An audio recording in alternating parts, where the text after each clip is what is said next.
everybody the opportunity to speak their voice.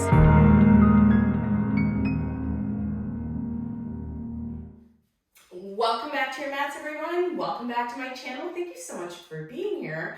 I am grateful you're here. And if you could do me a favor, give me a thumbs up, like, follow, subscribe, all the things. Leave a comment because it really helps my videos out and also helps me figure out what kind of content you might want me to create. All right, so let's get down to business now that we have all of that out of the way.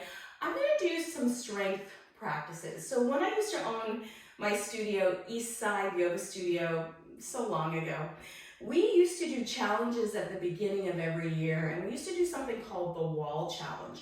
And what we did is we set up a timer and we tried to do L at the wall for as long as we could.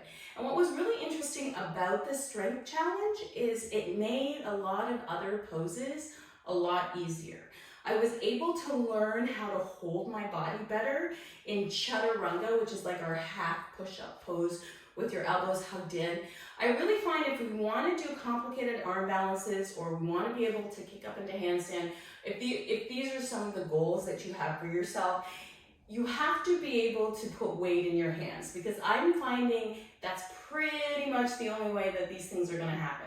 So you could do push-ups. I'm going to show you L at the wall. You could start lifting weights. I find that you're going to have to get weight in your hands in order to get your body up, because you're going to be putting weight in your hands when your body comes up into the air, right? You're going to be holding all the weight of your body onto your hands.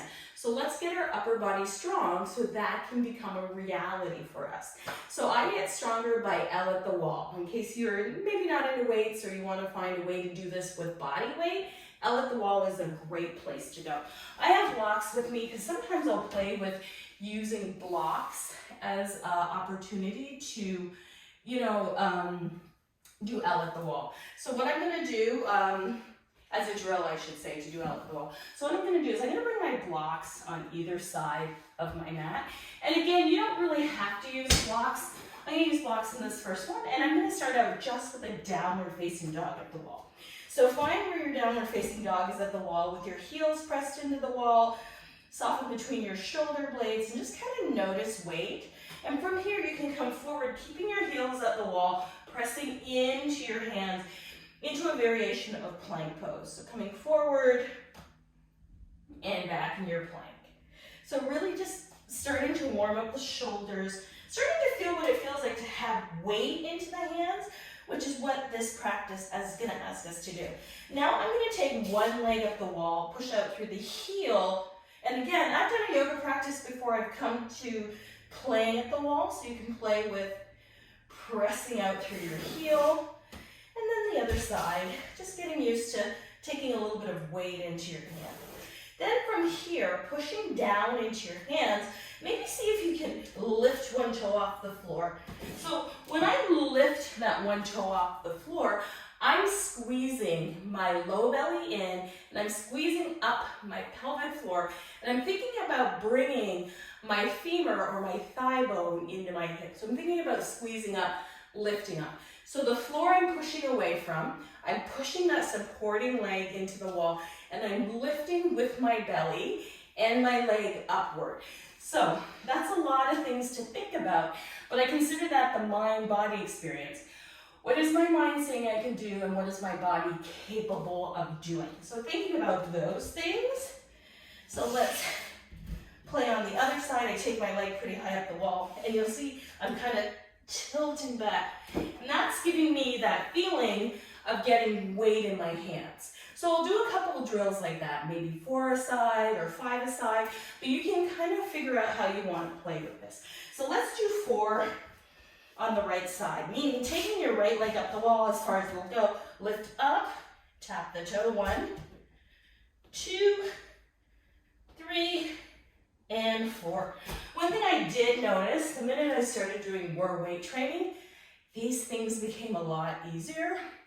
My yoga practice became a lot more functional in the ways that it helped me build strength in my body.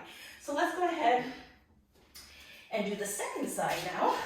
Lifting up, and we'll just tap our toe for 4, 3, 2, and 1.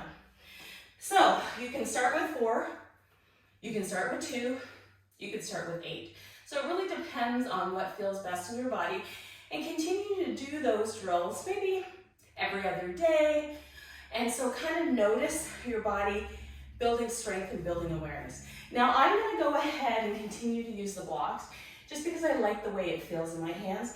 And also when I use the blocks, it gives my wrists a little bit of a break because it increases the joint space in my wrist, as opposed to being here where my joint feels a little stressed here. The heel of my hand feels a little stressed here. The joint will be more open here. And what I do is I press the edge of my hand, or the heel of my hand, against the edge of the block here.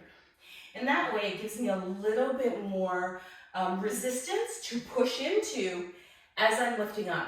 So the beauty of doing this is my hands are actually getting stronger as well. And this is something I'm noticing in my own body as I age. I'm watching where my mother was at my age in terms of pain in her body, in terms of her heart health, and I'm trying to work with yoga and movement and exercise and walking and running and all the things to see if I can either slow down that process or avoid it altogether. So I think it's really important that we continue to build strength as we age. I like to think of it as growing older. So now that I've stalled enough, let's get back. Thank you for coming to my TED Talk. So let's get back to downward facing dog. And it's gonna be a short dog, okay? So if you really wanna measure it, because we're gonna come up into L at the wall, you can flip over, take your feet against the wall. So you'll see that my feet are flush against the wall. My hands are behind me by my hips. So this is gonna be a relatively short down dog. So let's go ahead, wrap my fingertips around the block. Like I said, I'm gonna press the heel of my hand into the edge of the block because it just gives me a little bit more resistance to press up with. Lifting the hips up and back. And now stepping the right foot up the wall and then the left. Squeezing between the shoulder blades, pressing the floor away from me. And this got a lot easier when I started lifting weights, squeezing between my shoulder blades, and then when you're ready, coming down. So that scares a lot of folks. I get it if you're scared because you think that your hips are gonna roll over your shoulders and you're gonna like somersault away from the wall. That would only happen if you really pushed hard off the wall. What will actually happen is if you don't have the upper body strength to do this, the elbows are gonna buckle and the legs are gonna slide down the wall. So it's really important to push into the floor, to squeeze the shoulder blades behind onto your back, to pull in your pelvic floor and squeeze your belly, and to squeeze your thighs. All of these things need to happen in order for you to get up into L at the wall. Okay, does that make sense?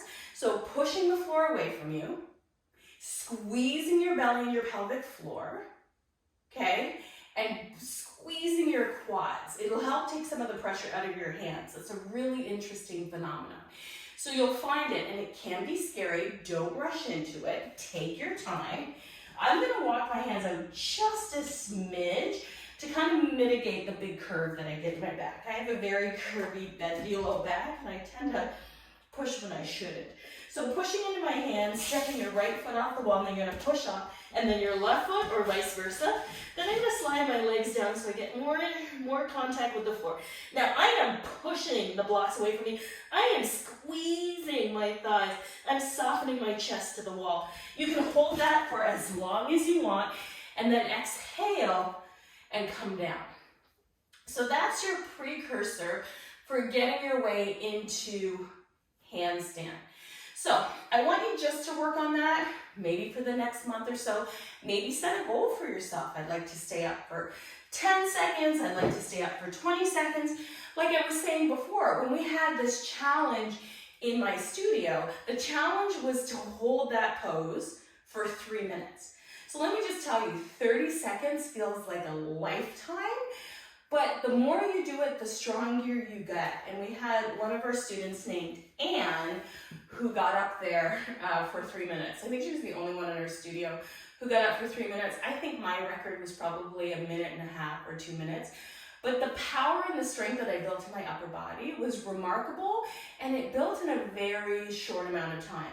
So where I noticed this was really helping me in everyday life was, picking up pounds of laundry because I have kids, picking up groceries, shoveling the driveway. Like these things really, this whole pose really translated into building strength in my body in other ways. So if it's something you're interested in, start with your feet at the baseboard, pushing into the block. Then as we did before, one leg up, lifting alternate toes, and then eventually 2 legs up the wall. So look for part 2 of this video and we will explore like taking the leg away from the wall. But I want you to spend a little time playing with this before you move on to the next part. So thanks for joining me for this tutorial on building strength in half handstand. It's been really fun. I would love to hear your thoughts. Please feel free to comment below. Please feel free to share this video with anybody you think might find it helpful. So I will catch up with you later and see you next time.